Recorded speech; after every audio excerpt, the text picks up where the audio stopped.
à tous, sur ni pute, ni chômeur. Toi, Allez, va bosser, feignant. toi, Amis sans dents, bonsoir. Qu'est-ce qu'il est difficile aujourd'hui de n'être ni une pute ni un chômeur pour résister, pour survivre dans cette société qui nous malmène dans ce pays qu'est la France. Je suis journaliste et cette émission n'est ni sponsorisée par un parti politique, ni une fortune de la finance. C'est pourquoi j'ai décidé d'aller interviewer librement une personnalité contestée mais ô combien suivie, Monsieur Soral. Alors que pensez-vous de ce nom d'émission, Monsieur Soral ? Il me semble, sans vouloir me vanter, que ça fait référence à une citation de votre serviteur qui disait aujourd'hui un journaliste c'est une pute ou un chômeur. C'était un peu radical, mais je peux me permettre de le dire puisque je viens moi-même du journalisme institutionnel. J'ai commencé dans le journalisme dans les années 80, début 80. Donc vous avez été une pute et un chômeur ? Non, justement, à l'époque on pouvait faire du journalisme, c'est-à-dire qu'il y avait une certaine liberté, il y avait des comités de rédaction, c'était à l'ancienne, et on pouvait proposer des articles, on n'était pas forcément trop censuré, donc le journalisme était possible. Et petit à petit, ça s'est transformé, on a précarisé la profession, c'est-à-dire qu'il y a eu de plus en plus de pigistes et de moins en moins de journalistes qui participaient à des comités de rédaction. Donc on a prolétarisé la profession, il y a pratiquement eu plus que des pigistes qui sont un peu à l'agriculteur, ce qui est le journalier agricole, et puis l'argent et la publicité ont été de plus en plus dominants, c'est-à-dire qu'il a fallu tenir compte des annonceurs, et de plus en plus ces articles ont été là pour justifier pour mettre un petit peu de justification entre deux publicités. Si vous regardez les trois quarts des hebdos aujourd'hui, il n'y a pas seulement les féminins, mais vous avez dans les féminins, il y a peut-être 70% de publicité, et puis même dans les soi-disant magazines pour cadres, là, il y a des 40-50% de publicité, et maintenant on vous dit ne parle pas de ça parce que ça va déplaire à tel annonceur, etc. Donc aujourd'hui, un journaliste, il faut savoir qu'il fait ce qu'on lui dit de faire. On lui dit tu me fais 1500 signes sur ça, ou 3000 signes sur ça. Et c'est pour ça que cette émission existe, parce que nous sommes sur Internet, nous sommes libres, nous ne sommes pas dépendants d'un groupe financier, d'un parti politique. Alors, Monsieur Soral, ce que je voudrais aujourd'hui, c'est que nous étudions un peu votre parcours sur 5 thématiques. Soral l'auteur, Soral et l'art, Soral le sociologue, Soral et la politique, et enfin Soral l'entrepreneur. Nous allons voir Alain Soral l'auteur. Alors j'ai une première question. Vous avez arrêté vos études, j'ai parcouru votre bio en terminale, et vous êtes aujourd'hui un écrivain à succès. Comment vous êtes-vous formé à ce métier ? Alors, je suis à ce qu'on appelle un autodidacte. Effectivement, je suis parti, quand j'ai eu 18 ans, je suis parti, donc j'ai à peine eu le temps de faire un premier trimestre de terminale. C'était le milieu des années 70 à l'époque, et l'idée c'était de faire de tendre le pouce, de visiter le monde en autostop, et on était beaucoup plus dans la marginalité authentique à l'époque. Enfin, je veux dire, la marginalité existait, c'est-à-dire qu'il y avait la voie sociale normale et la marginalité. Et mon idée c'était que une vie réussie, c'était une vie où on échappait au salariat, que de toute façon le baccalauréat et la vie d'étudiant était quelque chose de très normé, très normatif. Et donc je suis parti un peu comme ça à l'aventure. Et il a fallu que je survive, parce qu'il y a aussi une donnée fondamentale, c'est que je ne suis pas un fils de famille, je n'ai pas de rente, je n'ai d'ailleurs, on va dire, pas de famille. Donc il a fallu que je me mette en mouvement et que je survive. Et ça, c'est des impératifs très bon, je veux dire, c'est difficile, mais ça forme, c'est très formateur. Et voilà. pour apprendre à écrire concrètement, parce que pour être écrivain, il faut savoir écrire. J'ai commencé à écrire un peu par hasard, c'est-à-dire que je traînais beaucoup, au début pour survivre, je faisais des chantiers de rénovation d'appartements, je travaillais pour un décorateur, on faisait des vitrines de magasins, des trucs comme ça. C'est hasard de rencontre, Et puis, je traînais beaucoup, je sortais beaucoup à l'époque, parce qu'il faut voir que le virage 70-80, c'est le moment de l'explosion du nightclubbing, qui est un moment de dépolitisation, c'est la fin de la domination de l'extrême gauche d'une certaine manière. Et puis de la French Theory, là, enfin la fin de la vague sartrienne, on va dire. Et puis on a arrêté d'aller aux manifs pour draguer, on s'est mis à aller directement en boîte de nuit, ce qui était d'ailleurs peut-être un peu plus honnête. Et moi j'ai été pris dans cette vague. En fait, je sais pas si je vais dépasser les 3 minutes, mais il y a quelque chose qu'il faut comprendre, c'est que moi j'ai eu 18 ans au moment du punk, et c'est quelque chose de très important, parce qu'en fait mon adolescence s'est constituée au milieu des années 70, donc sur l'idée du power flower, de la pop music, Jimi Hendrix, le concept album, la chaîne stéréo, la drogue, etc. Et puis à un moment donné il y a eu le punk, qui a été quelque chose de très très vif, de très sain, et je suis parti en plein dedans.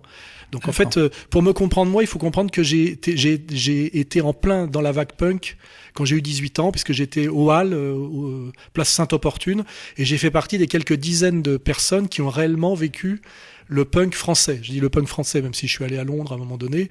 Et c'est ce qui vous a mené alors vers l'écriture, parce que c'est des rencontres en fait que vous avez fait à ce C'est ce qui m'a moment-là, mené à cette espèce d'insoumission radicale, à ce plaisir de la transgression, au goût de la provocation et aux idées, parce que c'est vrai que c'était une idée, le punk, quelque part. C'était pas des génies de la musique. C'était contester un certain effondrement de l'aventure rock'n'roll qui était devenue soit jazz rock, soit rock symphonique, c'est-à-dire quelque chose de très chiant. Et c'était un sursaut, un désir de table rase, etc. Et d'ailleurs, le punk anglais était beaucoup plus politique que le punk français. Et donc, ça m'a mis dans une disposition d'esprit de subversion, d'idées, et je suis arrivé à l'écriture en fait par les fringues, c'est assez bizarre, par le look, parce qu'à l'époque on se positionnait socialement par la tenue vestimentaire. C'est toujours le cas. C'est moins simple maintenant aujourd'hui.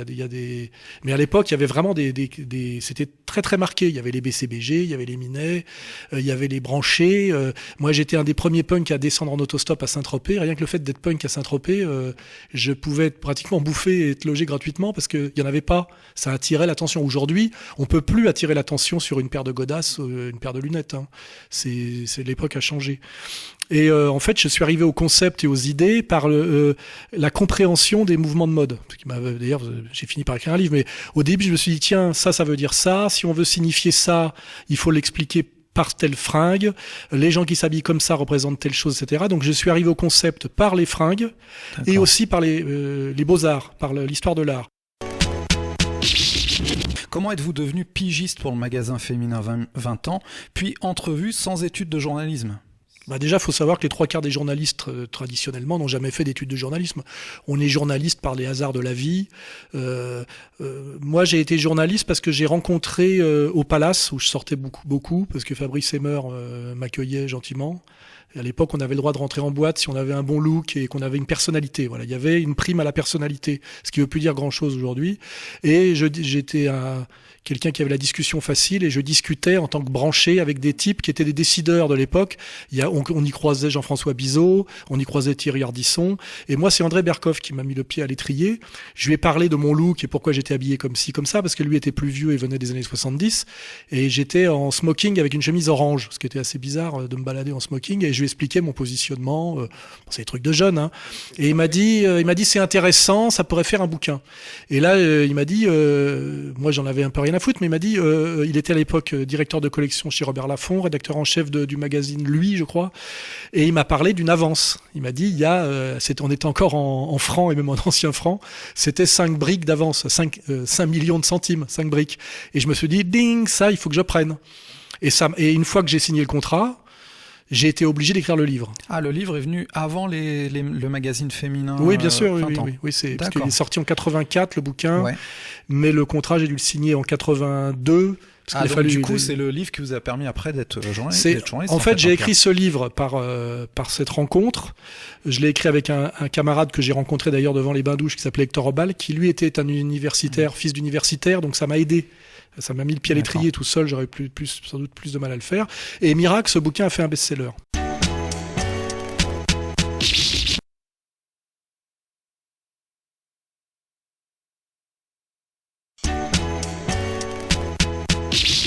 Suite au succès de cet ouvrage, vous devenez prof à l'ESMOD et grande école. C'est encore autre chose. C'est encore autre chose, mais la pédagogie de vos vidéos s'est-elle bâtie face à ce public d'étudiants ? Cette pédagogie qu'on voit aujourd'hui dans vos vidéos sur YouTube, est-ce que d'après vous, ça vient de là ? Parce que Voilà, vous apprenez à écrire, d'accord, mais après apprendre Non, à mais surtout, expliquer. moi j'ai appris à écrire et mon écriture est d'emblée pédagogique. Parce que si on regarde le bouquin que j'ai sorti en 84, là, les mouvements de mode expliqués aux parents, c'était expliquer la sociologie des jeunes par leur look. Donc c'était déjà de la sociologie sauvage, c'était déjà du concept. Et en fait, je me suis rendu compte que j'étais assez doué pour ça. Hein. Et surtout, le livre ayant fait un best-seller, je me suis dit, bah c'est bien, on fait un livre, on regagne pas mal d'argent, on passe un peu à la télé, je vais continuer. Donc, si le livre n'avait pas marché, sans doute que j'aurais pas continué. Hein. Donc, et comme c'était un livre sur les mouvements de mode, à l'époque, il y avait l'école S-Mode, il y avait 2 grandes écoles de mode qui étaient le cours Berceau et l'école S-Mode.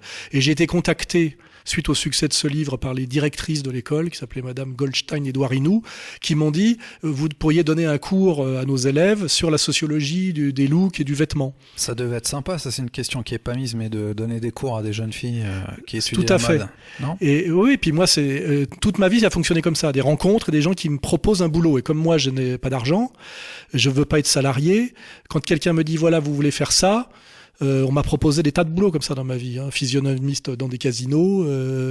Et là, j'ai dit, bah très bien, c'est là que donc je me suis retrouvé après avoir été un écrivain à succès sur un bouquin sur la mode. Je me suis retrouvé à enseigner la sociologie du vêtement à l'école S-Mode, ce qui fait d'ailleurs que c'est comme ça que j'ai fait mon 2e bouquin que j'ai réédité moi-même là, récemment, qui s'appelle La création de mode, qui explique comment se fait la mode, la différence entre la haute couture, les jeunes créateurs, le prêt-à-porter, etc. Qui est un livre assez conceptuel, assez intéressant. Et à un moment donné, je me suis retrouvé un peu malgré moi comme ça, spécialiste de la mode. Et je pigeais pour les cahiers de tendance. Et donc, on me commandait des analyses, des machins. Et à l'époque, il y avait pas mal d'argent. Donc, je pondais un texte comment on appelle, de sociaux, et on me payait, c'était 5000 francs à l'époque, hein, c'était 5000 francs la pige. 5000 balles de 1986, c'est pas mal d'argent par rapport à aujourd'hui. Et en fait, chez moi, tout s'explique par le fait de n'avoir pas de formation particulière, d'être dans la survie au jour le jour, dans les rencontres, et que quand on me propose un boulot, je me suis retrouvé à faire du cinéma d'entreprise aussi comme ça. J'ai fait des films d'entreprise. Et puis ça m'intéresse. Je me dis tiens, je vais découvrir un nouvel univers. Je tente ma chance. Et puis je prends un peu de pognon au passage, je rencontre des gens. À part avec la remarque, c'est qu'au bout d'un moment, je m'ennuie. C'est-à-dire que j'ai fait 3 ans enseigner 3 ans à S-Mode. J'aurais pu continuer, faire mon trou, etc. Et au bout de 3 ans, j'en ai eu marre de répéter la même chose. J'ai fait le tour de la question. La mode m'intéressait, mais c'était un milieu homo, superficiel, mondain. À un moment donné, j'étais, par exemple, le patron de Esterel qui s'appelait Benoît Barterotte m'a engagé. Il m'a dit, parce que moi j'avais une idée, c'est de refaire des basiques. C'était assez conceptuel, c'est de dire voilà, il y a des vêtements indémodables et comme la mode ça change tout le temps, on va essayer de sortir ce qu'on appelle des basiques, c'est-à-dire les vêtements indémodables qui resteront tout le temps. Voilà, qui resteront tout le temps, mais ça demande beaucoup d'intelligence de savoir ce que c'est qu'un basique.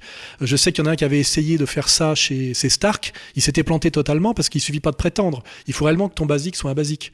Et pour ça, il faut que ça traverse le temps, que ce soit fonctionnel, esthétique, transcourant, etc. Et à un moment donné, j'avais vendu cette idée à Barterotte et je me suis retrouvé, ça a pas abouti d'ailleurs, mais à essayer de faire des basiques pour estérer le prêt-à-porter. C'est-à-dire qu'on on part dans des directions assez délirantes. C'est la vie qui vous mène en fonction Exactement. des rencontres et des choses qui peuvent vous Oui, intéresser. je suis beaucoup sur les rencontres et contrairement à ce que pourraient croire certaines personnes, j'ai jamais eu aucun projet et plan de carrière. J'ai toujours été à la recherche de l'aventure humaine, l'aventure intellectuelle, avec toujours la terrible peur de m'ennuyer et le refus absolu de recevoir des ordres, c'est-à-dire pas de salariat, pas de supérieur. Et d'ailleurs, j'ai pu travailler dans le journalisme parce que j'ai toujours été pigiste et je suis toujours parti quand on m'a proposé de m'engager comme rédacteur en chef, qu'on m'a proposé un poste de direction, de sous-direction, de responsabilité et de donner des ordres à d'autres. Et moi, j'ai toujours été, que ce soit à Actuel, au Caléco des Savanes, à Entrevue, chez Bizot, chez Ardisson, j'étais pigiste. J'amenais des sujets, je proposais des trucs, et j'amenais mon matos, produit fini complet, on me le prenait tel quel, on me payait, je repartais. Alors j'ai une autre question qui mène à cette partie auteur. Le roman, parce que vous avez écrit des romans aussi, est-il un exercice plus difficile que l'analyse de la société ou l'histoire que vous avez aussi faite à travers des romans, enfin des essais comme Comprendre l'Empire? Est-ce que c'est plus difficile d'écrire un roman, une fiction, ou d'écrire une analyse de la société? Ce qui est difficile, c'est d'écrire un bon livre. Hein. Moi, il se trouve que j'ai été passionné par j'étais passionné par le livre. Hein. J'ai beaucoup lu. À partir de 17 ans jusqu'à il y a pas longtemps, je lis moins maintenant, je le reconnais, parce que j'entreprends plus. J'ai lu 3-4 heures par jour de l'âge de 17 ans à l'âge de 45 ans, et je lisais beaucoup, surtout des essais, sociologie, philosophie. J'adorais. J'ai été passionné par la philosophie. Je pense que j'étais doué pour ça, donc j'aimais voir que j'arrivais à comprendre. J'avais un vrai plaisir à la philosophie, ce qui n'est pas évident. Et j'aimais la philosophie et son pendant, son inverse, qui est la poésie. J'aimais beaucoup la philosophie et la poésie. Je lisais de la poésie, de la philosophie. Et le roman me semblait une catégorie bâtarde qui n'était ni de la philosophie ni de la poésie, mais qui, chez les très grands écrivains, c'est de la philosophie sans recourir au concept et de la poésie sans recourir à la métrique, on va dire. Et le problème pour moi de la littérature, entre guillemets, c'est qu'il y a beaucoup de déchets. Il y a beaucoup d'écrivains secondaires qui racontent leur vie, qui pensent qu'ils sont intéressants, qui sont pas si intelligents que ça, qui sont pas si intéressants que ça. Et je n'aime pas la littérature en réalité, mais c'est une catégorie à laquelle j'avais envie de me coltiner quand même, en me disant, je vais essayer d'écrire un roman, mais qui soit d'une certaine manière de la sociologie par la pratique, avec une dimension poétique dans l'écriture et dans lequel il y ait discrètement du concept. C'était des tentatives un peu personnelles comme ça. D'ailleurs, mon premier roman qui s'appelait La vie d'un vaurien n'a pas beaucoup marché parce qu'il était très atypique. C'était pratiquement, c'était une écriture très sèche, à la fois très poétique, très conceptuelle, et c'était pas du tout dans la tradition du roman, qui est en général un bourgeois qui pense qu'il a des choses intéressantes à raconter et qui BD, quoi. Ouais. Enfin, Céline en parle, dit assez bien que tout ça, c'est quand il parle de Paul Morand, je vois exactement ce qu'il veut dire, quoi. On a un prétentieux qui est un grand bourgeois, qui croit qu'il est très intéressant, et qu'il est souvent pas tant que ça, et qui écrit facilement. Parce que j'ai compris un truc, c'est que les types qui écrivent facilement, c'est parce qu'ils ont lu très tôt. Donc un type qui est dans un environnement de livres et qui lit des livres dès l'âge de 5 ans, je pense à Aragon, et qui écrivent. Ils sont très vite assez virtuoses de l'écriture. Moi, j'écris pas facilement. En réalité, parce que ça me fait chier, je souffre, j'ai l'impression d'être assis comme un bureaucrate, et 2, parce que je me suis mis à la lecture plutôt après l'âge de 15 ans, pas à l'âge de 5 ans comme certains. Et je pense que c'est très important, ça. Et moi, je me méfie pas mal des gens qui écrivent facilement, qui écrivent sur tout et n'importe quoi, qui croient que tout ce qu'ils écrivent est intéressant, alors qu'en fait, ils n'ont pas ni une vie, ni une intelligence qui mériterait, qui racontent à ce point-là leur vie aux autres. Mais il y a une demande, parce qu'en fait, l'écrivain bourgeois correspond au lecteur bourgeois, qui en fait est dans une logique récréative. C'est-à-dire qu'il a besoin, avant de s'endormir, de lire un peu, ou dans le train, etc. Et il veut pas trop qu'on l'emmerde. Faut pas que ce soit trop intelligent pour lui. Il faut que ça lui ressemble. Donc finalement, l'écrivain bourgeois ressemble au lecteur bourgeois. C'est pour ça que c'est lui qui est signé souvent dans les grandes maisons d'édition. Oui, aussi. et tout ça est quand même globalement de la merde. Je le pense. 90% de la littérature, c'est de la merde. Mais il y a quelques génies de la littérature. Et ça, c'est vrai que moi, quand j'ai lu le Voyage de Céline, ou Mort à crédit, ou John Kennedy Toole, La conjuration des imbéciles, j'ai eu un choc violent, comme j'ai pu avoir un choc à la lecture des Chants de Maldoror ou d'une saison en enfer. On a des chocs, des chocs esthétiques. On a l'impression d'être face à des maîtres, quelque chose de puissant, de grand, d'impressionnant. Et j'ai eu quelques chocs en littérature, ce qui fait qu'à un moment donné, je me suis dit, je vais essayer de me coltiner à cette catégorie-là. Mais je ne me considère pas tellement comme un écrivain. Je parle jamais de mes bouquins dans ma vie quotidienne. Pour les gens qui me fréquentent, je parle de moto, de femmes, de boxe. Je parle jamais mon travail, mes livres. Enfin, je ne me vois pas comme un écrivain. Je me vois plutôt comme un inventeur. Eh bien, écoutez, Alain Soral, maintenant, on va passer à la deuxième aspect de votre personnalité, c'est l'art. Parce qu'il y a peu de gens peut-être qui le savent, mais vous avez été peintre aussi. Alors, est-ce que vous pouvez m'expliquer un peu cette aventure, ou en tout cas, c'est ce qui est marqué. Je me base sur le Wikipédia, qui est devenu la référence. Oui, c'est marrant. Référence il y a. Donc, il y a marqué que vous avez été peintre, que vous êtes entré aux Beaux-Arts en 1978. Et que vous avez décidé ensuite d'abandonner la peinture. Est-ce que vous pouvez expliquer ? Alors, contrairement à Adolf Hitler, j'ai réussi l'examen d'entrée aux Beaux-Arts de Paris. Ça, c'est très important comme... Il y a un point commun, alors. Non, il y a surtout une grande différence, c'est que l'autre, il a raté. Moi, j'ai pas eu cette frustration-là. Mais pourquoi j'ai voulu rentrer aux Beaux-Arts ? Déjà, petite anecdote, quand j'étais gamin à l'école, j'étais un pas très bon élève et je m'ennuyais pendant les cours et je dessinais tout le temps sur le bureau, des petits trucs. Donc j'étais assez bon en dessin. Sans être, j'ai connu des mecs bien meilleurs. Hein. Zéon est meilleur que moi, il n'y a pas de problème. Mais j'étais bon en dessin. En fait, là où j'étais le meilleur, c'était en dessin quand j'étais lycéen. Et quand je me suis retrouvé tout seul à Paris, parce que je venais de province, hein, comme dans les romans, hein, justement, du jeune qui monte à Paris, comme Jean-Jacques Rousseau, là. Et je me suis dit, il faut que j'aie la sécurité sociale et une mutuelle, notamment pour me faire soigner les dents. On est vraiment dans le monde pratique, hein, faut pas oublier. Hein, j'avais pas de famille, personne me donne des sous, etc. Donc je me dis, il faut que j'aie la sécurité sociale et une mutuelle. Et pour ça, être étudiant et l'AMNEF. Or, je n'étais pas bachelier. Donc, qu'est-ce que je pouvais tenter comme cursus où on ne te demande pas le bac. J'en ai trouvé 2, je me suis renseigné, les Beaux-Arts et les hautes études en sciences sociales. Les Beaux-Arts, c'est sur concours, et les hautes études en sciences sociales, c'est sur dossier. Voilà, donc j'ai tenté les 2, et comme je suis quelqu'un de particulièrement brillant, j'ai eu les 2. Donc je me suis retrouvé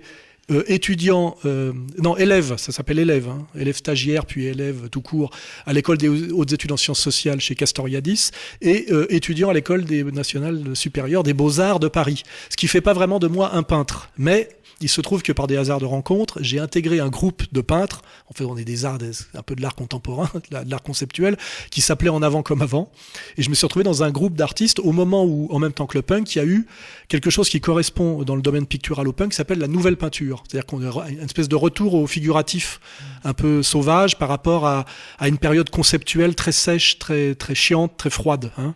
Il y a eu en fait en peinture la même chose qu'en musique. Ce qu'on a appelé la nouvelle peinture avec Bled, Di Rosa, Combas.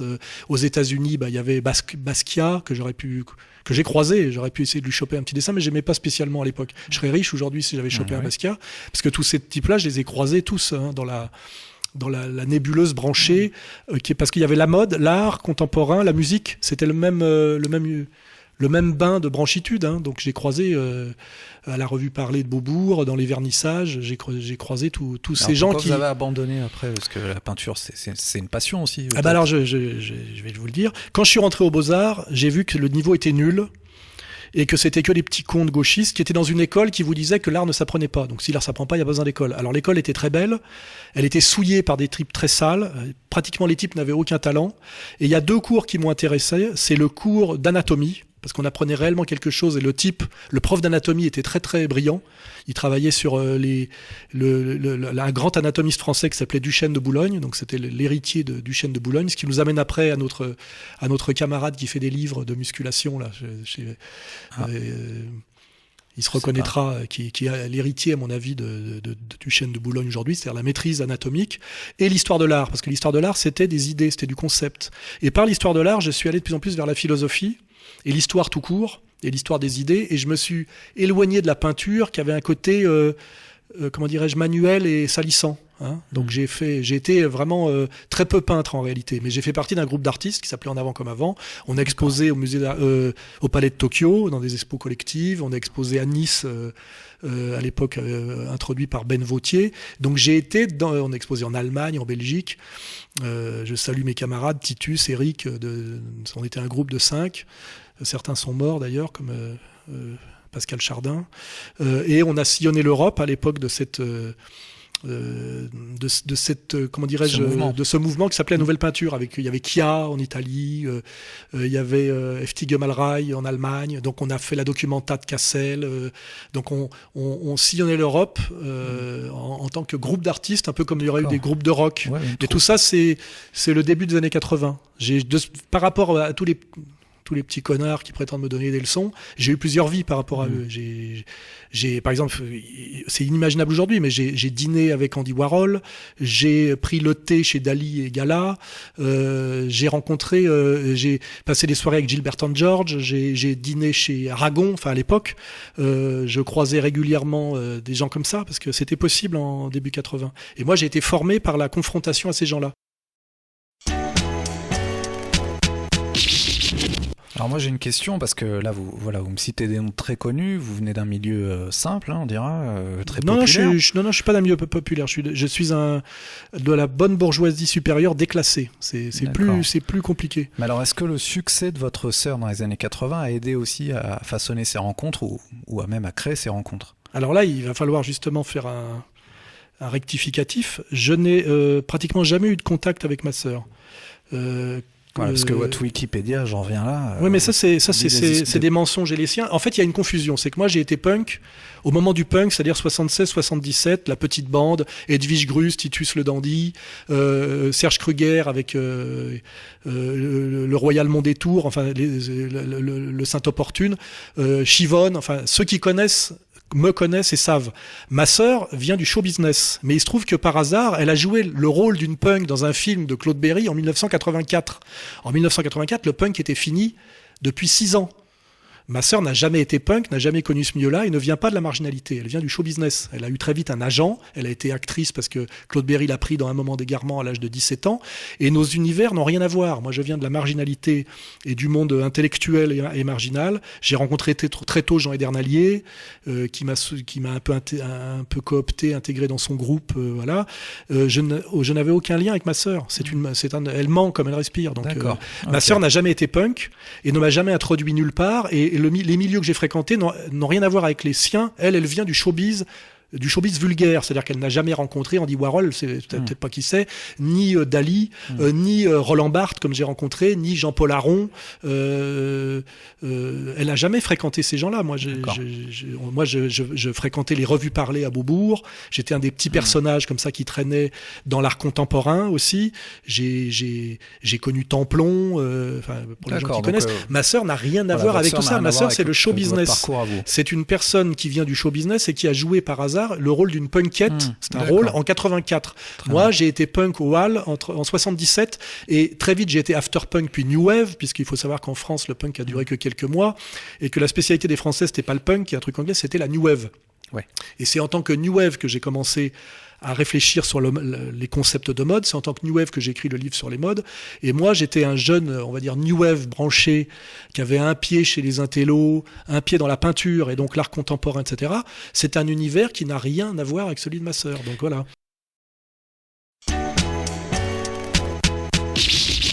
Il y a quand même une chose qui vous lie, c'est le cinéma, puisque, alors ça amène ma question suivante, la réalisation vidéo, elle est entrée comment dans votre vie? Parce que vous faites vos premiers courts-métrages, plus tard, mais c'est en 90 et 93, si j'ai bien noté, vous faites des courts-métrages. Est-ce que c'est inspiré par votre sœur aussi ou pas du tout? Strictement rien à voir. Moi, je m'intéresse à l'art. Il y a à l'époque, il y a aussi l'art vidéo. Je m'intéresse beaucoup au cinéma, parce que je m'intéresse à tout ce qui est artistique. Et à un moment donné, pour gagner ma vie, je fais des films d'entreprise. Je vends par exemple à S-Mode où je suis prof de mode. Vers la fin, je leur vends de faire un film d'entreprise sur S-Mode. Et pour ça, je m'intéresse à la technique cinématographique, etc. Et puis après, j'écris un court-métrage. Je le dépose au CNC parce que je sais qu'on peut avoir des aides sélectives. Et par miracle, un jour, on m'appelle, quelques mois après, vous avez gagné l'aide sélective au court-métrage. Ce qui est miraculeux parce que même avec du copinage, on n'y arrive pas. Et là, ils me disent, on vous donne 7 millions de centimes. D'accord. Et là, j'étais ami avec un type qui était un éditeur qui s'appelait Stéphane Magnard, qui avait les éditions Magnard, qui sont des éditions scolaires, que j'avais rencontré par hasard dans des rencontres de boîte de nuit, toujours. Ouais. J'avais rencontré par Jacques Fivel. Tout ça, c'est des vieux branchés. Vous parliez pas aux filles, vous, en boîte de nuit? Non, mais je parlais un peu aux filles et aussi à des types, parce qu'à l'époque, dans les boîtes de nuit, on rencontrait des gens intéressants. J'y vais plus depuis des années, mais...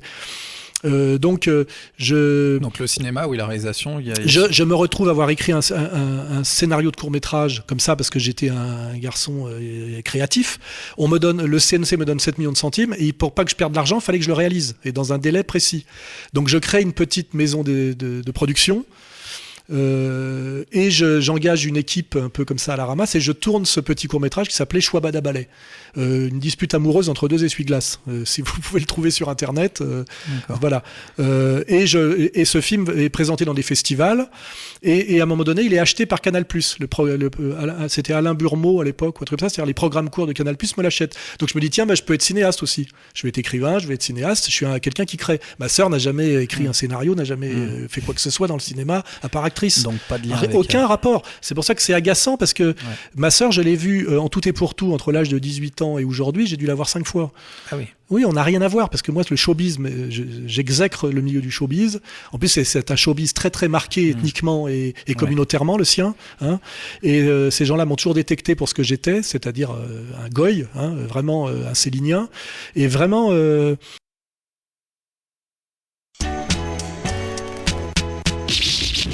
En 2001, vous accusez, je mets entre guillemets, c'est ce qui est marqué sur votre Wikipédia, les Juifs et les PD d'avoir massacré votre premier film en tant que réalisateur. Vous n'y avez pas un peu fort là ou c'est vraiment ça ? Non, mais alors je vais enfoncer le clou.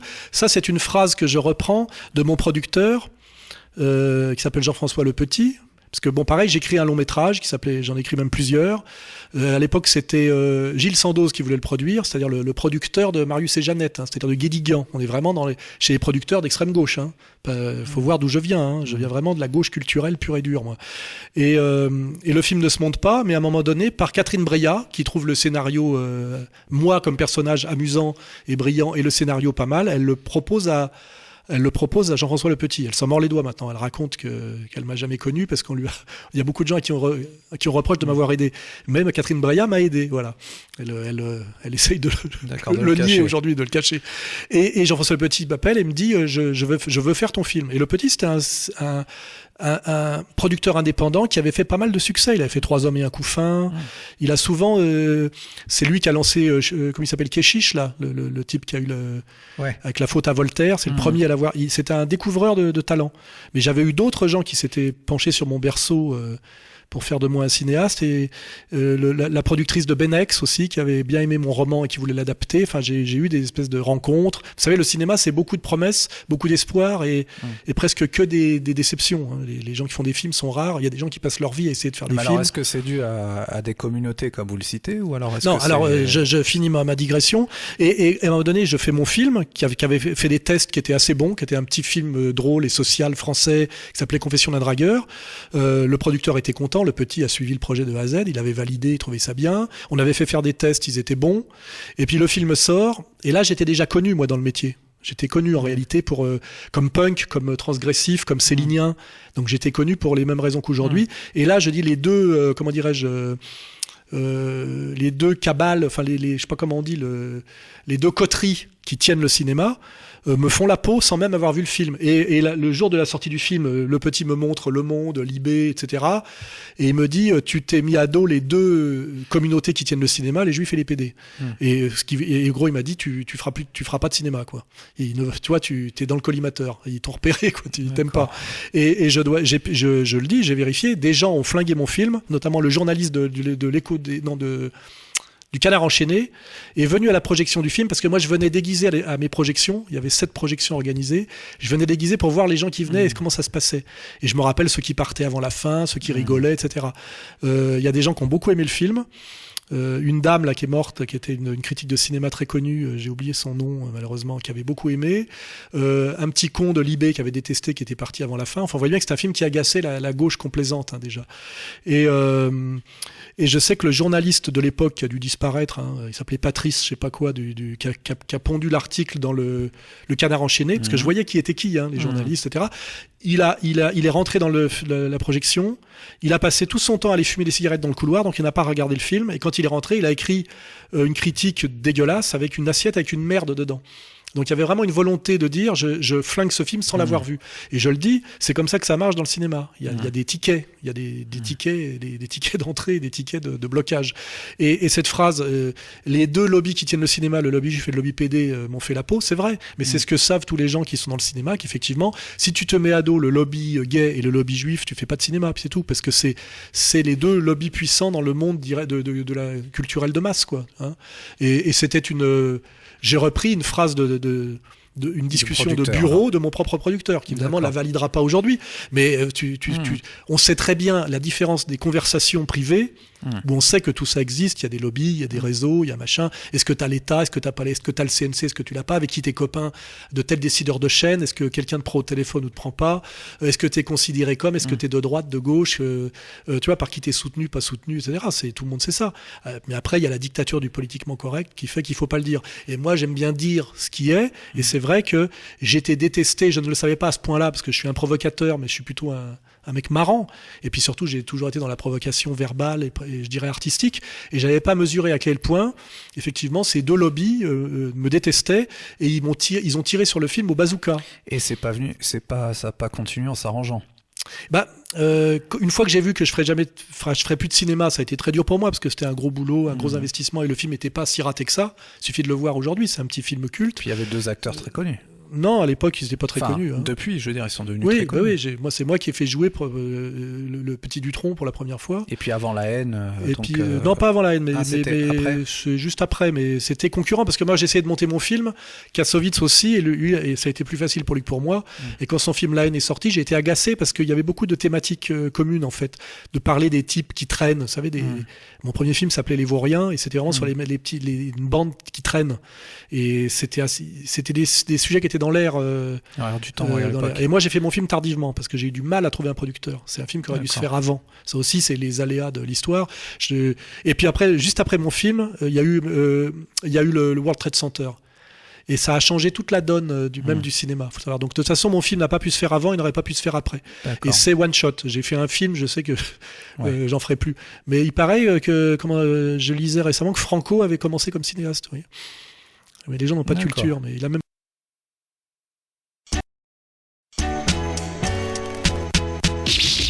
Ça nous emmène sur le métier, l'aspect de votre personnalité que l'on connaît le plus, c'est la sociologie, notamment depuis le livre La sociologie du dragueur que beaucoup d'entre nous connaissent.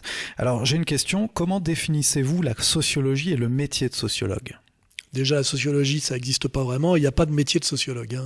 Moi, j'ai dit que j'ai appelé ça sociologie du dragueur parce qu'il y avait un côté oxymorique. L'idée, c'était on peut faire de la sociologie, mais pas sur la drague. Et il faut savoir que quand j'étais élève aux études en sciences sociales, puisque j'ai été élève là-bas, il fallait que je passe un diplôme. Et j'ai proposé 2 sujets.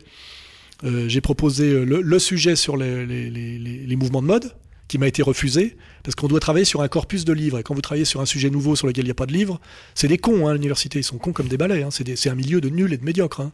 Et donc j'ai proposé 2 sujets de thèse. C'est sur la mode et sur la drague. Ça m'a été refusé les 2. Parce que quel est le corpus ? Il n'y a pas de corpus, parce que la mode dont je parle ne peut se comprendre que dans la séquence 60, 70, 80. Avant, ça n'existe pas. C'est pas de référence sur le 19e siècle, etc. Et pareil, la drague ne peut se comprendre que dans une société démocratique, après la révolution sexuelle, la pilule, le mélange des populations en milieu urbain, c'est-à-dire qu'il n'y a pas de la drague au 19e siècle, ça n'a pas de sens. Hein, il y a toujours eu du désir et de l'échange, mais c'est autre chose, vous voyez. Et donc, on m'a refusé ces 2 sujets de thèse à l'école des hautes études en sciences sociales. Et c'est parce qu'on les a refusés que j'en ai fait des livres qui ont marché. Donc, en fait, sociologie du dragueur, c'est un peu un pied de nez. C'est-à-dire, je fais ce que je veux et je vous emmerde. Et puis, c'est vrai que sociologie du dragueur, on se dit, on drague si on fait de la sociologie. Et je dis, on peut faire de la sociologie sur la drague. Et ce bouquin est un bouquin, d'ailleurs, qui est une espèce d'analyse complète, historique, économique, sociologique, même un peu d'ailleurs psychiatrique aussi, de ce que c'est que ce qui pousse un homme effectivement à aller vers les femmes de manière un peu... Ou de ne plus y aller aussi. Oui, mais voilà. C'est ce que vous expliquez dans ce bouquin. Parce qu'à la fois, c'était ma nature d'être très attiré par les femmes, et j'aime bien transformer mon vécu en concept. Et je conceptualise ce que je suis, ce que je fais, etc. Je n'ai fait toujours que ça dans ma vie. Et là, je rejoins les gens sérieux qui disent on ne peut parler que de ce qu'on a vécu. D'ailleurs, Céline n'écrit que sur sa vie, il n'invente pas des histoires. Hein. Et dans la sociologie sérieuse dite marxiste, il y a ce qu'on appelle l'identité du sujet et de l'objet. Il faut bien avoir conscience qu'on ne peut parler que ce dans quoi on est immergé. On ne va pas chez les papous raconter les papous parce qu'on y a passé 3 mois, qu'on est blanc et qu'on vient de la Belgique. Ça, c'est un truc de prétentiard. Mais ça, c'est la sociologie officielle qui est en fait une branche du positivisme qu'on tient. Et c'est la sociologie bourgeoise, c'est de la merde. La sociologie, c'est une escroquerie. Moi, la sociologie dont je parle, c'est autre chose. C'est ce que vous vivez, que vous essayez de Moi, je raconter. suis un vrai sociologue, il y en a très peu en réalité. Et pour les sociologues, je n'en suis pas un, et tant mieux. Mais Sociologie du dragueur est vraiment un livre de fond sur le rapport homme-femme, sur les rapports hommes-femmes. Hein. Et d'ailleurs, c'est un livre au début qui a été refusé partout, bien sûr, aussi. C'est le chemin de croix du type qui essaie d'être édité, machin, etc. Et puis à un moment donné, par des rencontres, Franck Spengler, qui est le fils de Régine Desforges, m'a dit, moi, ça m'intéresse, je le prends. Et moi, j'ai souvent eu des relations avec des éditeurs qui m'ont dit, moi, je le prends, mais je le veux pas comme ça, il faut me changer ceci, cela. J'ai dit non. Vous me laissez faire, je sais ce que je fais, je veux que ce soit... Et ça donne des livres d'une forme très étrange. Moi, j'ai fait Sociologie du dragueur, c'est un... Je sais pas quoi dire, c'est un météorite, quoi. C'est un truc comme mes abécédaires ou des trucs comme ça. Et en général, c'est des livres, on vous dit, c'est pas possible. Ça peut pas être comme ça. Un essai... Ils ont des collections, faut entrer un dans des essai, c'est collections. comme ci, c'est comme ça, gna, gna, gna. Et donc, j'ai écrit ce bouquin Sociologie du dragueur, qui m'a valu de me faire cracher à la gueule quand il est sorti, monstrueusement. J'allais dans les salons du livre, les gens venaient m'insulter. Les femmes, les féministes, Combien vous en etc. avez vendu de ce bouquin ? Aujourd'hui, je dois en être à... Plus de 50 000 en tout cas, hein. C'est devenu un classique, hein. C'est devenu il est traduit en italien, c'est quand même flatteur parce que c'est quand surtout même dans un pays comme ça. Oui, il y a que les Italiens qui pouvaient valider la drague de Soral, hein. À part, il y a les Français et les Italiens comme dragueurs au monde, hein. Ouais. Le reste, si peut-être les Jamaïcains, je sais pas. Enfin, on est dans une autre dimension de drague là. Mais ma fierté c'est ça, c'est qu'il a été traduit en italien. D'accord. Et comme les mouvements de mode expliqués aux parents étaient traduits en japonais et comme Comprendre l'Empire a été traduit en coréen du Sud. J'aimerais bien le coréen du Nord aussi, mais bon.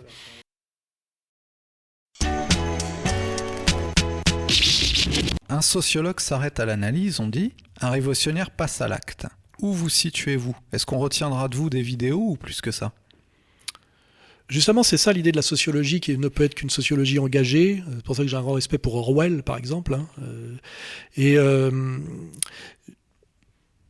Je suis quelqu'un qui Là, vous êtes en pleine force de l'âge, vous êtes en forme, physique, etc. Je commence à vieillir, hein. S'il y a des choses à faire, c'est aujourd'hui, non? Justement, regardez mon parcours. J'ai essayé de comprendre quand j'étais jeune, après de produire des formes un peu artistiques. Après, je me suis rendu compte que ce qui bloquait la création artistique, c'était la production, puisque ça ne dépendait pas de moi. Et maintenant, je suis dans une espèce de démarche totale d'être à la fois acteur et producteur d'une certaine manière, et c'est une démarche qui a toujours à voir avec l'indépendance. Ça va au-delà du refus du salariat, ça va après de dire je ne veux pas passer par les éditeurs, les producteurs, je me fous de savoir ce que pensent de moi les journalistes mainstream, et je suis assez fier quelque part de me faire cracher à la gueule comme je me fais cracher à la gueule, parce que si on regarde bien avec le recul de l'histoire, les gens qui ont fait quelque chose, ça s'est toujours passé comme ça. Ils ont toujours été très mal compris, très mal acceptés. C'est très louche le type qu'on encense immédiatement. Même un Houellebecq peut être inquiet quelque part de sa postérité. Ça a trop bien marché quelque part. C'était peut-être trop dans l'époque.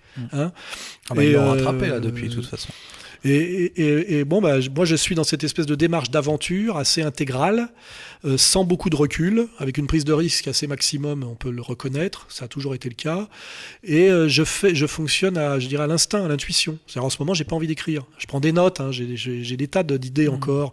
Je pourrais faire un énième abécédaire avec des trucs très intelligents, très pointus, très fins sur l'antiracisme et la racialisation des rapports de classe. Enfin, j'ai vraiment des tas de sujets que je note, mais j'ai pas envie de pondre un énième bouquin intelligent comme l'ont été mes deux abécédaires, qui étaient des bouquins qui ont valu d'être encensés en privé parfois, en public parfois, mais souvent en privé, par Jean-François Kahn, par des gens comme ça qui me disaient extraordinaire, machin. J'ai beaucoup d'admirateurs secrets, hein, qui seraient très gênés de l'admettre en public. Mais vous voyez là, votre démarche jusqu'à maintenant, c'est votre parcours, parce que vous êtes à la fois, vous êtes quelqu'un qui a été écouté par des millions de gens, et en même temps, vous me citez un parcours qui est plutôt égoïste, entre guillemets, puisque votre démarche est d'être indépendant, mais vous êtes sociologue en même temps, enfin, puis malgré vous, et donc vous expliquez le monde, vous expliquez que le monde ne va pas, donc on attend peut-être de gens comme vous des actes, au final, au bout d'un moment. Je vois ce que vous voulez dire, mais c'est égoïste, c'est comme si on disait Jean-Jacques Rousseau était égoïste, il a mis ses gosses à l'assistance pour pouvoir expliquer comment il fallait les éduquer.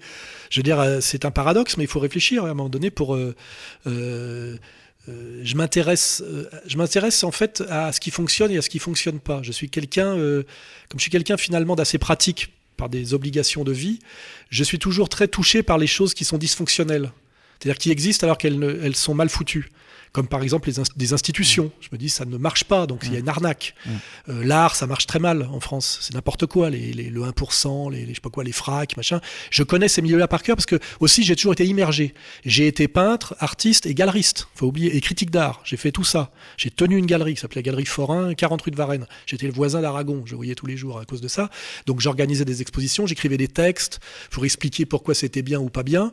Donc j'ai à chaque fois fait m'intéresser à l'histoire de l'art, rentrer aux Beaux-Arts, être artiste, faire le parcours de l'artiste qui consiste à avoir des expositions organisées ou pas, avoir des gens qui vous aiment bien ou pas, avoir des soutiens ou pas. Vous voyez tout ce côté pratique, politique, sociologique.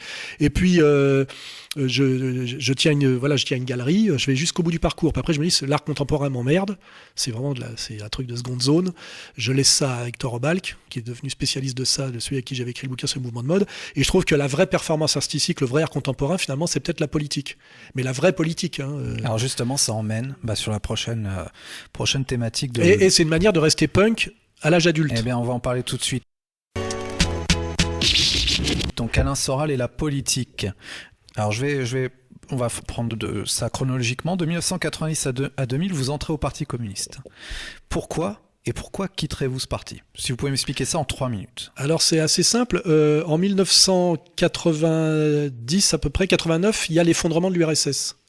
Et moi, il se trouve que je lis beaucoup de penseurs marxistes, parce que c'est du très haut niveau. C'est votre référence, Marx. Ouais, pas que, mais je veux dire, quand on veut comprendre l'époque dans laquelle on est, c'est-à-dire le capitalisme et les évolutions du capitalisme, il faut se taper Marx, hein, sinon on comprend rien. Hein.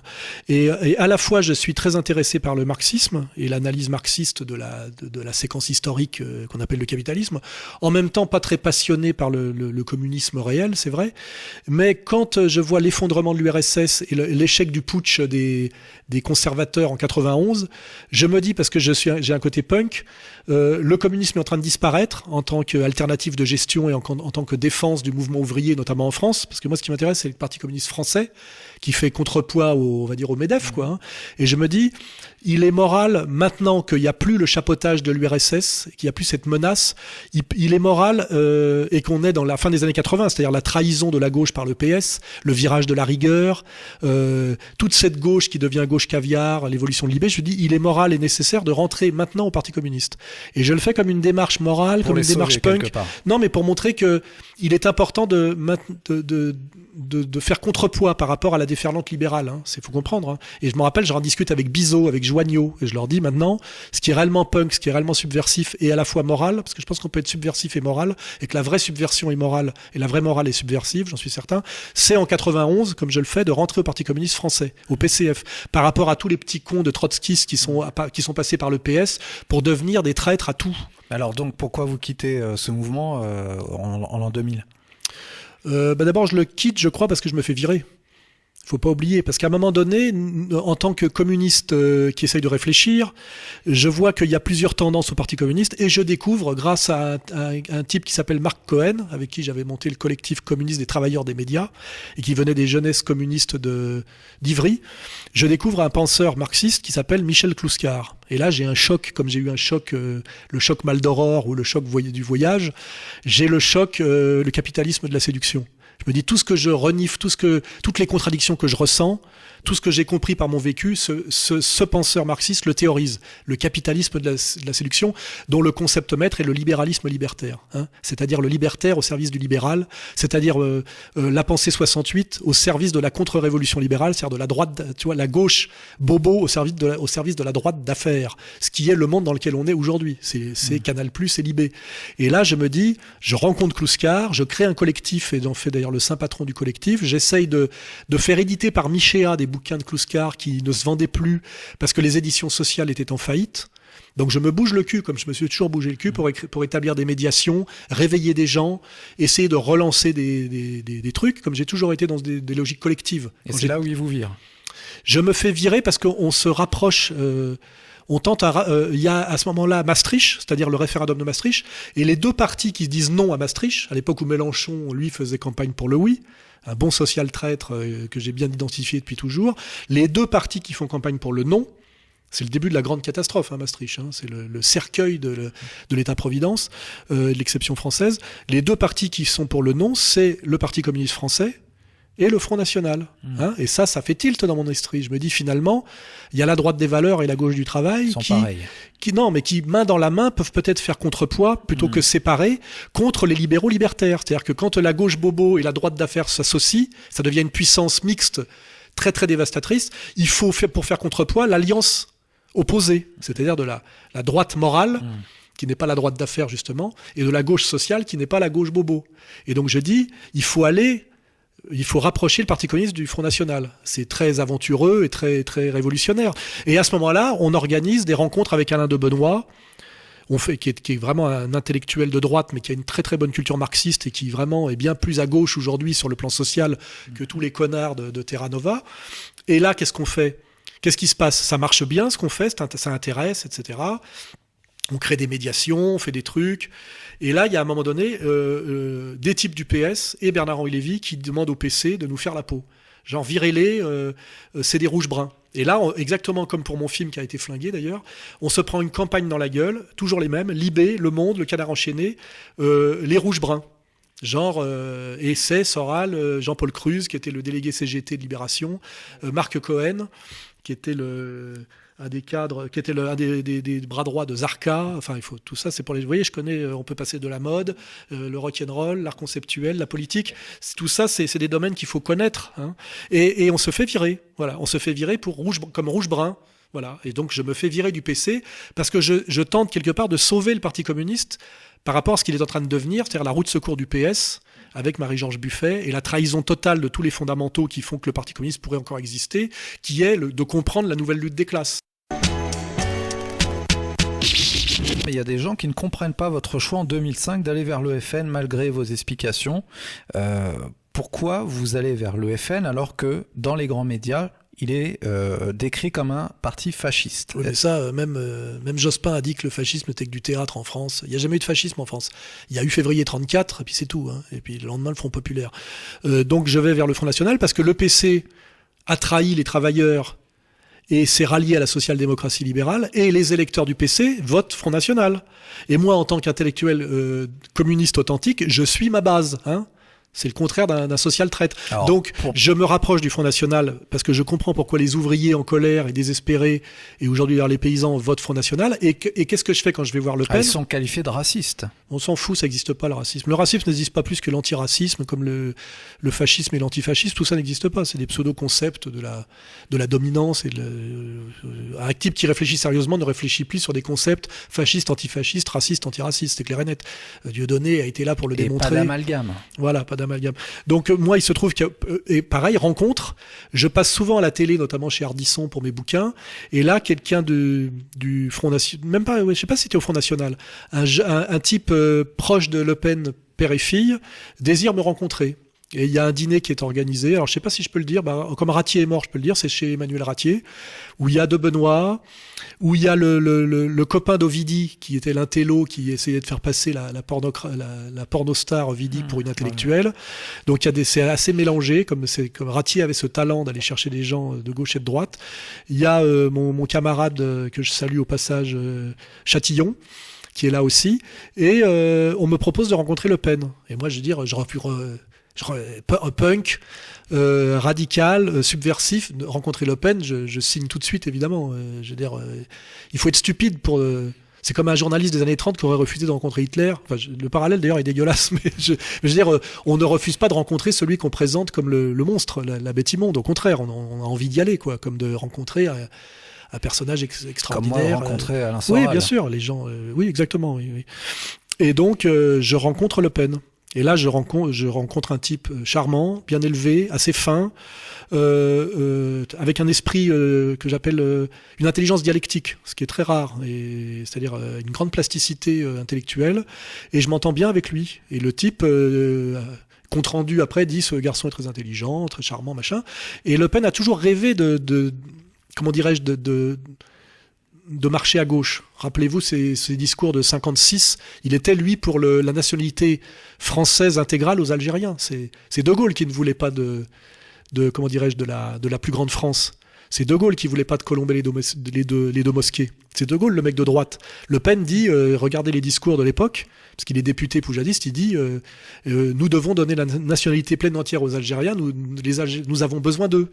Il faut aller chercher, vous trouverez, vous verrez. Je crois que celui qui avait ressorti le truc, c'est Schwarzenberg, qui n'était pas si malhonnête que ça, qui avait certaines qualités. On pourra en reparler, parce que c'est lui qui m'a parlé du grand virage anti-musulman de la communauté juive organisée à partir de la loi sur le foulard. Il m'a dit, tu vas voir, ils vont inverser leurs alliances, ça va chier. Et il me l'a dit. Il n'était pas si malhonnête que ça. Donc je rencontre Le Pen. Et là, je vois que chez Le Pen, il y a une fibre sociale de gauche. Il n'y a pas le côté vieux con réac. Et que je titille cette fibre-là. Et là, il me coopte. D'abord, dans un premier temps, j'écris en cachette ses discours, pareil, parce que je suis payé, je suis sa plume, et j'écris certains discours assez... il aime pas que je dise ça, parce qu'il aime bien dire que... Enfin, il Il n'aime pas trop, comme tous les hommes politiques, qu'on sache qu'ils qui se font aider. qui a écrit. Ils ont des nègres.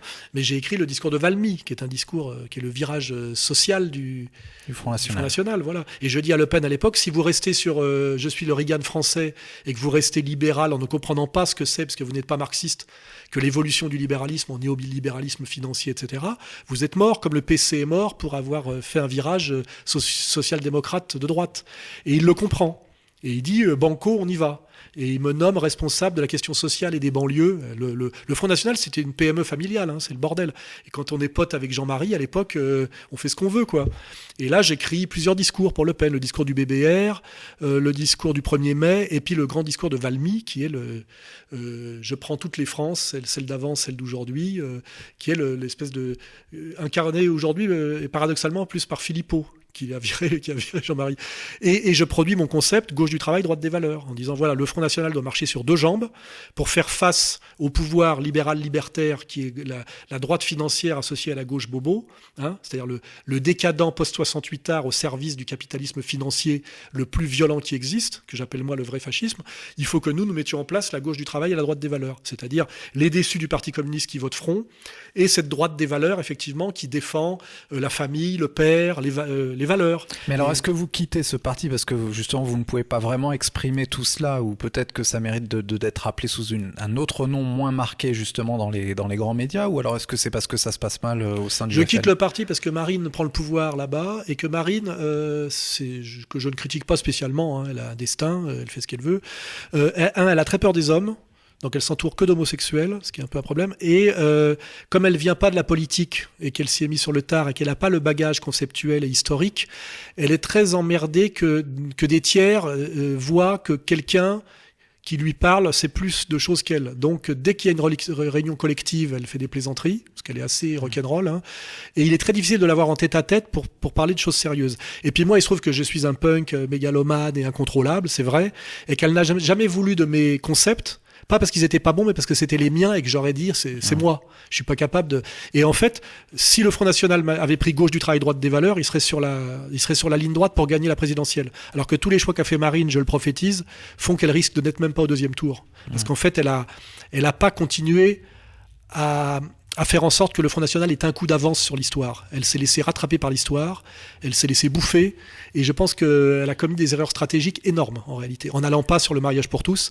C'est-à-dire qu'elle est allée complètement vers la gauche du travail avec Philippot, mais elle n'a pas maintenu la droite des valeurs, elle est dans le déséquilibre. Et elle a commis aussi une erreur, effectivement, c'est sa soumission au CRIF, qui est une catastrophe, alors qu'elle avait juste besoin de répéter les fondamentaux républicains. C'était suffisant. Donc elle s'est laissée séduire d'un côté. Elle a fait des fautes, à mon avis, politiques qui sont très très dommageables, parce que elle joue elle joue à l'extérieur, avec un arbitre qui a été acheté par l'équipe adverse. Donc normalement, il faudrait qu'elle soit 10 fois meilleure que les autres pour gagner. Or, elle est plutôt meilleure que les autres, mais elle a commis, à mon avis, quelques erreurs. Elle n'est pas tout à fait au niveau. Voilà. Alors 6 ans après avoir quitté le FN, en 2014, vous faites une quenelle devant le mémorial de la Shoah. Est-ce que c'est votre nouvelle façon de faire de la politique, et pourquoi vous faites ce d'abord, geste j'ai toujours été très choquant Non, enfin choquant, ça dépend pour qui. pour les médias. Oui, mais les médias, on sait ce que c'est. C'est l'usine à putes et futurs chômeurs là, dont on parlait au début. C'est assez simple, c'est qu'on voit très bien aujourd'hui qu'il y a dans les grandes lignes de force qui structurent la politique et son évolution depuis les années 80, il y a la surchoatisation de l'espace social, alors que rien ne l'explique historiquement, parce que plus on s'éloigne de la Deuxième Guerre mondiale, plus Hitler est un cadavre froid, plus le monde s'est transformé, moins la référence à Hitler n'a de sens. Et ce qui est bizarre, c'est que à partir des années 80, on a choatisé l'espace politique et la symbolique politique de plus en plus, ce qui est contraire au sens et à la réalité. Et à un moment donné, on a bien vu que la surchoatisation, c'est un terme d'ailleurs qui vient qui naît dans les années 80, au début des années 80. Shoah, ça n'existait pas avant. Avant, on disait Holocauste, persécution des Juifs d'Europe, etc. A deux fonctions.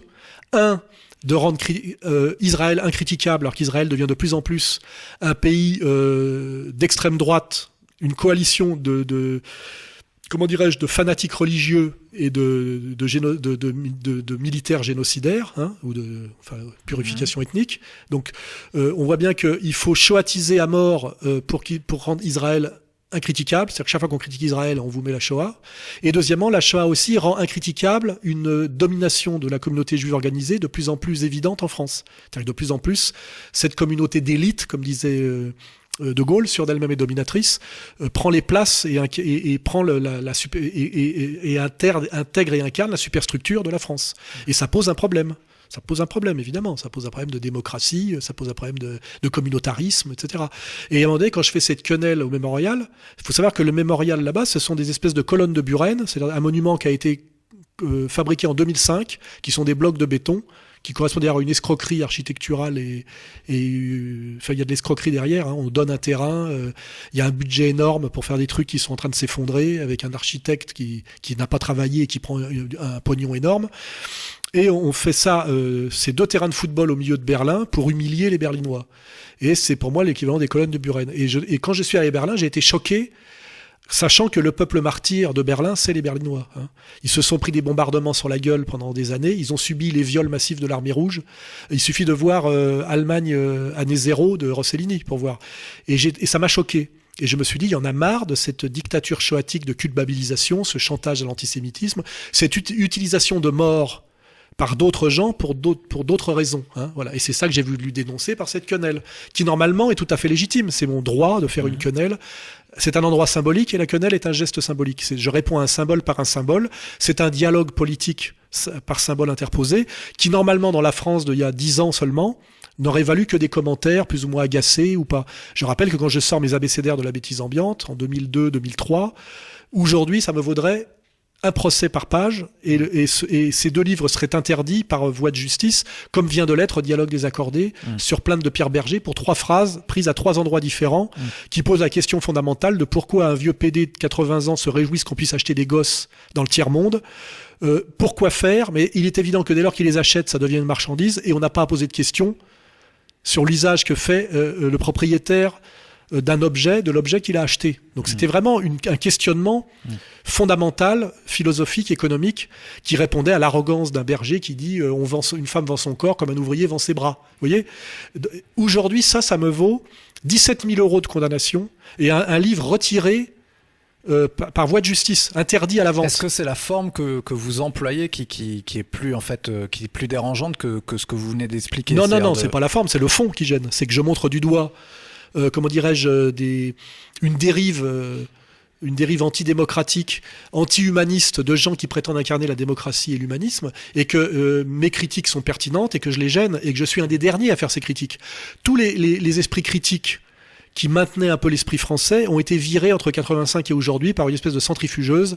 Ils ont été traités souvent d'ailleurs d'antisémites. Hein. Tu verrais que tous les types qui ont osé dire quelque chose d'un peu pertinent, jusqu'à Jean-Luc Godard, en passant par Baudrillard, ils ont tous été à un moment donné traités d'antisémites. Hein. Vous pouvez vérifier. Hein. Comme d'ailleurs tous les grands génies de l'histoire. Hein. Ils ont toujours été traités d'antisémites à un moment donné. Que ce soit Céline, vous prenez le plus grand écrivain du XXe siècle, Céline, antisémite. Prenez le plus grand philosophe du XXe siècle, Heidegger, antisémite. Prenez le plus grand joueur d'échecs de tous les temps, Bobby Fischer, antisémite. Juif de père et de mère, hein, mais ça, voilà. Aujourd'hui, prenez un des plus grands jazzman contemporains, Gilad Atzmon, antisémite. Les génies ont toujours été traités d'antisémites, même quand ils étaient juifs. Hein. Donc, excusez-moi, mais de ce point de vue-là, je me sens mal dans la dans la société contemporaine immédiate, parce que là je suis à plus de 100 000 € de condamnation à la 17e chambre, 100 000 € pour des phrases d'insoumission, souvent pleines d'esprit et taquines, hein, rien de plus. Hein. Même pas du délit d'opinion, on est au même en deçà du délit d'opinion. 100 000 € de condamnation. Et personne qui dit ce n'est pas normal, alors qu'on est en France, pas en Corée du Nord. Hein. Donc vraiment, la France est un pays malade, c'est une évidence. Avec Dieudonné, je suis un des derniers qui ose ouvrir sa gueule et faire des remarques un peu pertinentes. Dieudonné le fait par des sketchs humoristiques. Il remplit les zéniths malgré la diabolisation qu'il subit.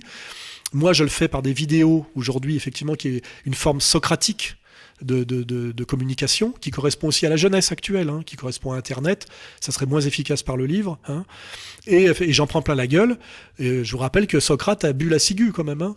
Il était condamné à mort et il est mort. Hein. Voilà. Et les gens qui se bougent dans l'histoire, Gramsci, on parle toujours de Gramsci, il a fait 25... Alors, est-ce que vous vous sentez, je vais faire le rôle des grands médias, est-ce que vous vous sentez antisémite? Si je prends leur définition à eux, c'est-à-dire de ne pas aimer les juifs. Pour moi, ça ne veut rien dire. Ça ne veut rien dire. Je suis aimé par les juifs les plus intelligents. Et je suis en harmonie intellectuelle avec tous les grands juifs de l'histoire. Hein. Commencer par, je sais pas, on peut prendre Jésus-Christ, je sais pas d'ailleurs s'il était juif, mais Spinoza en tout cas. Et puis je suis l'éditeur de Bernard Lazare, aujourd'hui celui de Gilad Atzmon. J'ai été l'éditeur d'Israël Shamir. Enfin non, je suis en but. Le Sanhédrin veut ma peau. C'est pas nouveau. Je veux dire. Voilà, le Sanhédrin veut ma peau. Et il demande aux Romains de me buter, parce qu'il faut toujours qu'ils fassent faire ça par cette logique triangulaire. Hein. Très bien, Monsieur Soral. J'ai 2 dernières questions à vous poser pour le dernier aspect de votre personnalité que j'ai vu, c'est l'entrepreneur. C'est-à-dire que ça arrive un peu le point culminant de votre carrière, c'est de devenir l'acteur et producteur de votre propre œuvre. Alors, 2011, vous créez votre propre structure Culture pour tous. Pourquoi vous créez cette structure? Alors déjà, je vais revenir en arrière. J'ai toujours participé à des aventures collectives. Quand j'ai été peintre, je faisais partie d'un groupe de peintres qui s'appelait En Avant Comme Avant. Quand j'avais monté, j'en ai même pas parlé, j'ai monté un truc qui s'appelait le Mouvement Extrême Centre à un moment donné, avec Hector Obalk, Jean-François Dalle, le premier mari de Béatrice Dalle. Donc c'était aussi une aventure collective un peu politique et artistique. J'ai toujours été dans le collectif, les aventures collectives. Hein. Et j'ai monté Égalité et Réconciliation, c'est une aventure collective, etc. Et quand j'ai créé Culture pour tous, je me suis dit, voilà, aujourd'hui, l'édition est complètement bloquée, le journalisme est bloqué. Il faut non seulement que je puisse m'exprimer, parce qu'à un moment donné, j'ai écrit un roman qui s'appelle Chute, Éloge de la disgrâce, où je raconte par un roman, plus ou moins à la première personne, qu'un journaliste qui veut faire honnêtement son travail au tournant de l'an 2000 devient un dépressif quasi suicidaire. Plutôt un chômeur. Oui, donc chômeur, dépressif, et suicide à la fin. Il faut lire Chute, Éloge de la disgrâce. C'est le roman qui raconte l'effondrement du journalisme, que j'ai vécu de l'intérieur. Voilà. Et je me dis, il faut que je puisse éditer encore mes livres. Et il faut aussi que je puisse aider des gens à éditer des livres que plus personne ne veut éditer. Hein. Quand je vois le bouquin sur la pédophilie et sur les procès d'Outreau que j'ai édité, personne n'a voulu l'éditer, ce bouquin-là. Hein. Le bouquin de Thomet. Moi, je l'ai édité. Il y avait un gros travail, c'était moral et nécessaire. Donc je me suis dit, il faut que je devienne mon éditeur et éditeur des gens qui ne peuvent plus être édités. Et puis je me suis dit, j'arrive à un certain âge où il faut que je sorte de la posture un peu de l'artiste qui ne s'intéresse pas à l'économique. Parce que moi, je viens quand même de ce monde goy et de ce monde gauchiste où on méprise l'argent. On en veut bien, mais c'est sale, on a un dégoût. Et donc on demande de l'argent au CNC, on essaie de trouver un producteur, un éditeur, on veut pas trop savoir où lui-même trouve l'argent. Et à un moment, je me suis dit, il faut que je me coltine la réalité de l'argent. Et celui qui m'a fait comprendre ça, c'est Dieudonné.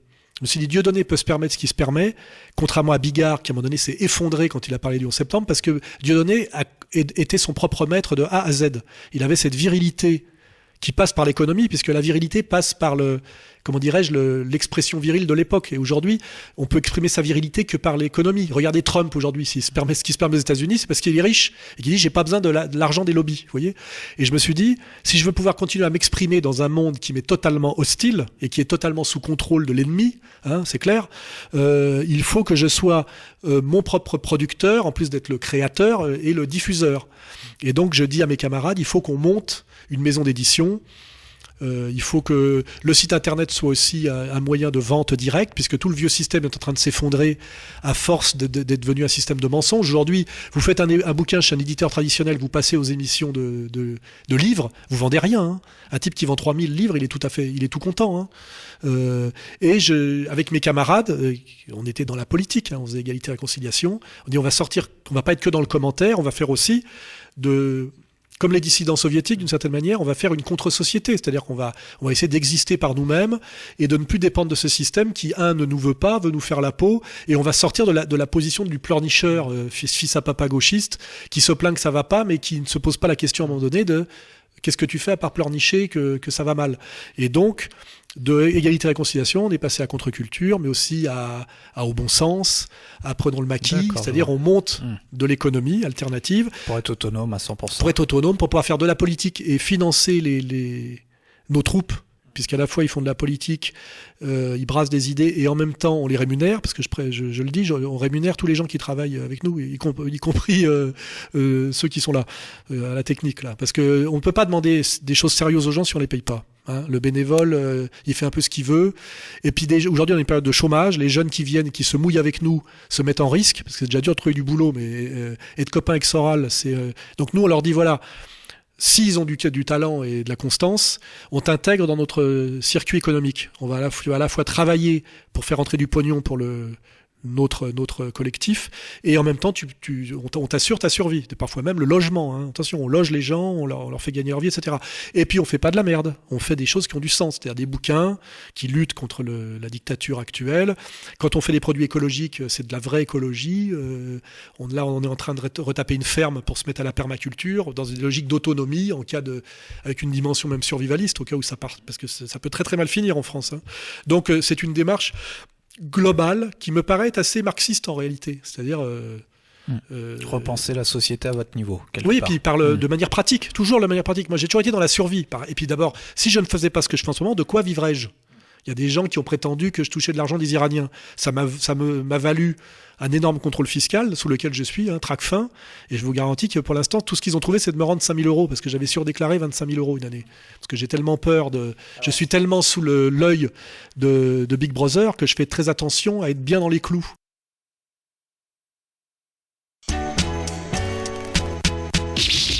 Alors justement, ça emmène sur la question d'après, parce que vous avez votre structure, mais qui est finalement dépendante du statut d'entrepreneur en France. Alors, qu'est-ce que vous pensez de ce statut, de son cadre légal dans ce pays ? Être entrepreneur en France.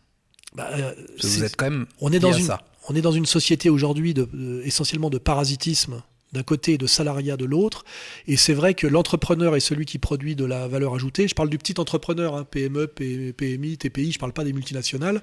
Et c'est la vache à lait fiscale du système. On s'en prend plein la gueule. Hein. Je ne dis pas ce qu'on paye comme impôt de société, impôt sur le revenu, etc. Toutes les difficultés qui sont faites, c'est très dur hein, d'entreprendre en France. C'est pour ça que tous les mecs qui ont envie d'entreprendre se barrent. Le seul intérêt de la crise actuelle française, c'est que pour la première fois depuis les Gaulois, on va avoir une forte diaspora française dans les pays étrangers. Ce qu'ont eu les Italiens, parce que au-dessous de Rome, c'était la misère. Ce qu'ont eu les Irlandais à cause de la persécution qu'ils ont subie des Anglais. Mais les Français ont eu rarement des diasporas à l'étranger, parce que la France est un pays facile à vivre et agréable à vivre. Aujourd'hui, et depuis des années, les jeunes qui veulent entreprendre quelque chose en France, qui ont du talent, un désir de réussite, ce qui est tout à fait légitime, ils se barrent. Ils se barrent en Asie, ils se barrent en Amérique du Sud, ils se barrent. C'est des raisons fiscales. Non, pas fiscales, des raisons obstacles à l'entreprise. On les empêche d'entreprendre, on leur met des bâtons dans les roues, fiscales, administratives, etc. Et je dis, c'est une remarque, une digression. L'intérêt de cette époque tragique aujourd'hui, c'est qu'aujourd'hui, on a des tas d'expatriés français qui finalement s'épanouissent à l'étranger et font valoir le génie français en Malaisie, en Indonésie, à Hong Kong, au Brésil, etc. C'est le seul intérêt positif de la période actuelle. C'est que ça va tellement mal en France aujourd'hui que les types qui ont envie de réussir leur vie se barrent.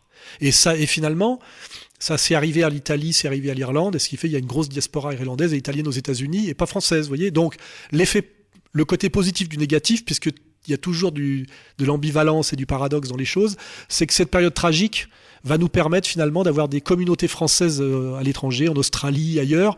Vous êtes en train de nous dire qu'il faut s'en aller de la France ? Moi, êtes en France ? Non, mais moi, j'ai 57 ans, je suis pas doué pour les langues, et je suis investi quelque part d'une mission qui me dépasse, c'est que je me sens bien qu'en France. J'ai problème de langue aussi, c'est que moi, si je peux plus parler français, je suis comme un muet après. Hein. Donc, on me propose de m'expatrier. J'ai plein d'amis qui me disent, viens, je t'accueille en Nouvelle-Zélande, viens, je t'accueille en Malaisie, viens, je t'accueille au Brésil. Plein de gens me disent, viens quand tu veux, pour ce que tu fais, tu mérites qu'on t'aide, si t'en as marre, tu peux venir te planquer chez moi. Ils m'envoient leur baraque, ils ont réussi socialement. En général, c'est des types qui ont réussi, qui ont fait des fortunes. Hein. Donc j'ai cette possibilité de me barrer.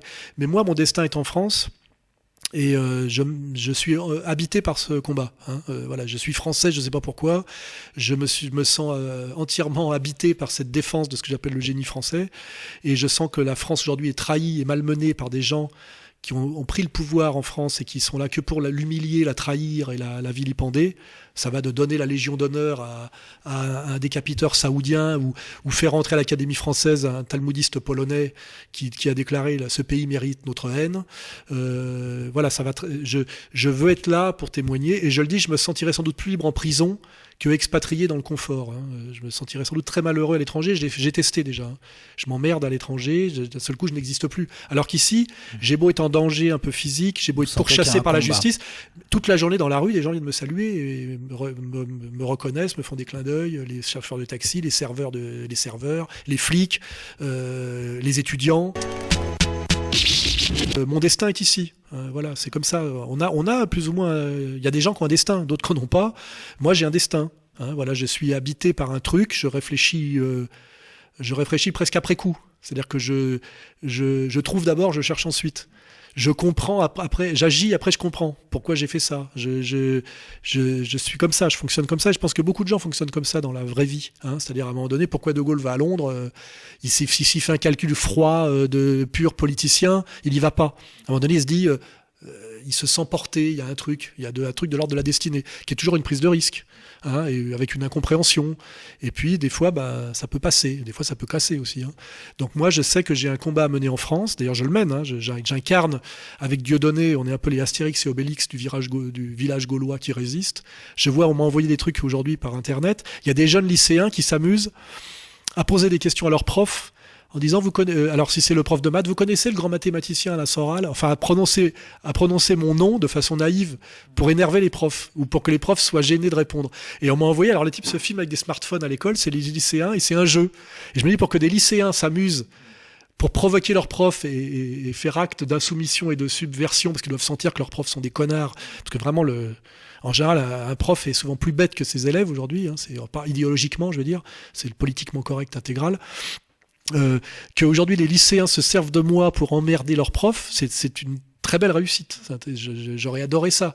Quand je me projetais à 18 ans sur qu'est-ce que je voulais être dans la vie, je savais ce que je ne voulais pas être. Et de ce point de vue-là, j'ai réussi ma vie. Je voulais pas être salarié, je voulais pas renoncer à la poésie, je voulais pas renoncer à l'aventure, je voulais écrire, je voulais faire des films, je voulais faire du sport, on n'en a pas parlé aussi. J'ai fait tout ce que j'avais dit que je ferais. Ça a pris beaucoup plus de temps que prévu, ça a été beaucoup plus douloureux que prévu. Mais de ce point de vue-là, voilà, Donc qu'est-ce qui manque là maintenant à monsieur Alain Soral pour être épanoui ? Non, je suis épanoui. Là, je suis dans une période où la stratégie de l'ennemi, c'est de me massacrer par des condamnations à des sommes délirantes. Les 2 procès que m'a intenté Aziza et qu'il a gagné, ce qui leur est déjà absurde, alors que je réponds ironiquement à ses insultes, à ses diffamations permanentes, j'ai été condamné à 57 000 €. Je sais pas, vous voyez ce que ça représente comme argent pour lui avoir dit, Aziza, je te veux si tu veux de moi, en parodiant Balavoine. Et ça, c'est des jugements qui sont rendus au nom du peuple français par la justice française. Ça, c'est très très très, je dirais douloureux et agaçant. Mais bon, je mène ce combat. Hein, l'espoir que j'ai, c'est à un moment donné que ça bascule et de vivre suffisamment vieux pour voir le basculement révolutionnaire. Je sais que même si je le vois pas, j'aurai une certaine postérité. On dira, dans les années 90, 2010, je vais prendre cette séquence, ou 2020, rares sont ceux qui ont fait le boulot pour maintenir une certaine idée de la France. Rares sont ceux qui ont refusé de se soumettre à une espèce de chape de plomb, à une dictature très très laide. Parce que je dis, c'est une dictature de couilles molles. Hein. Et subir la dictature des colonels grecs, c'est moins douloureux parce que vous avez des militaires avec des bottes et des schlags, donc vous dites, je me fais cogner. Mais subir la dictature d'Aziza, il y a quelque chose qui est contraire au bon sens. Il y a quelque chose qui choque le sens commun et le bon goût. Vous voyez, c'est beaucoup plus. Se faire traiter de crétin par Bernard-Henri Lévy, c'est beaucoup plus douloureux que de se faire traiter de crétin par, je vais dire peut-être, je sais pas, Raymond Aron ou Claude Lévi-Strauss. Vous voyez. D'ailleurs, ces gens-là m'auraient jamais traité de crétin. Hein. Mais et donc donc vous attendez la révolution, j'attends le sursaut de la France. Le sursaut. Qui prendra une forme de révolution. Non ? Oui, ça ne peut que se passer de façon violente et radicale. Hein. Ça se passera pas en douceur. Hein. C'est aller trop loin aujourd'hui. C'est trop bloqué pour que ça se passe en douceur. C'est une évidence. Hein. Tout est bloqué en France, on le voit bien. Hein. Le processus démocratique, électoral, mais les médias, tout est bloqué. Tout le monde le sent. Tout le monde s'énerve. Les ouvriers, les paysans, les petits patrons, les patriotes, les immigrés. Tout le monde est en colère et tout le monde sent que ça va mal. Et on a une bande de guignols, Hollande, Valls, BHL, Aziza, qui nous tondent la laine sur le dos, alors que c'est des nains, ce sont des nains, quoi, à tous les niveaux. Et ça ne peut pas durer. Enfin, je veux dire, moi, je préfère, à la limite, je le dis, crever dans l'honneur, que de vivre dans un monde comme ça, de vivre soumis dans un monde comme ça. Donc de toute façon, je pense que je suis beaucoup moins malheureux que des types qui ont un statut social bien plus agréable que le mien. Je peux même penser par exemple à un ancien de mes compagnons de route dont on n'a pas parlé, Simon Liberati, dont j'ai réécrit le premier livre et que j'ai présenté avec BD, et c'est moi qui l'ai mis sur les fonds baptismaux de la célébrité littéraire, sinon il n'y serait jamais arrivé. Et lui, il pense tout comme moi au départ, tout. C'est un camarade, on a travaillé ensemble à 20 ans, on a fini par oublier, on travaillait ensemble à 20 ans. Lui, il est devenu le chouchou de Libé, de Vogue Homme, et de tous les gens qui détestent profondément et fondamentalement. Et moi, je n'aimerais pas être adulé par les gens que je méprise profondément, et que toute ma création soit entièrement trichée et frelatée pour un peu de statut mondain, vous voyez ? Et moi, c'est vrai qu'on peut le dire, j'ai 58 ans demain, et quelque part, je pète la forme parce que je ne... Vous vous sentez épanoui. Oui, parce que je suis encore dans le vous êtes combat. Un homme libre. Voilà, je n'ai pas été soumis, je n'ai pas été émasculé. Pour prendre une métaphore de taulard, on ne m'a pas enculé dans les douches, moi. Voilà. Ben écoutez, Monsieur Soral, je vous remercie. Nous nous quittons sur cette touche de poésie et je vous donne rendez-vous, amis auditeurs, dans 15 jours pour une nouvelle émission. Surtout, tenez-vous. Voilà, ni pute ni chômeur, on peut. J'ai essayé, on peut.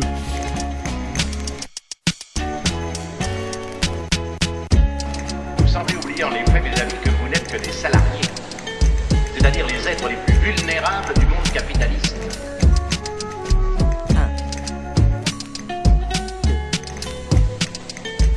Quoi? Eh ben, bossez, feignant. Quoi?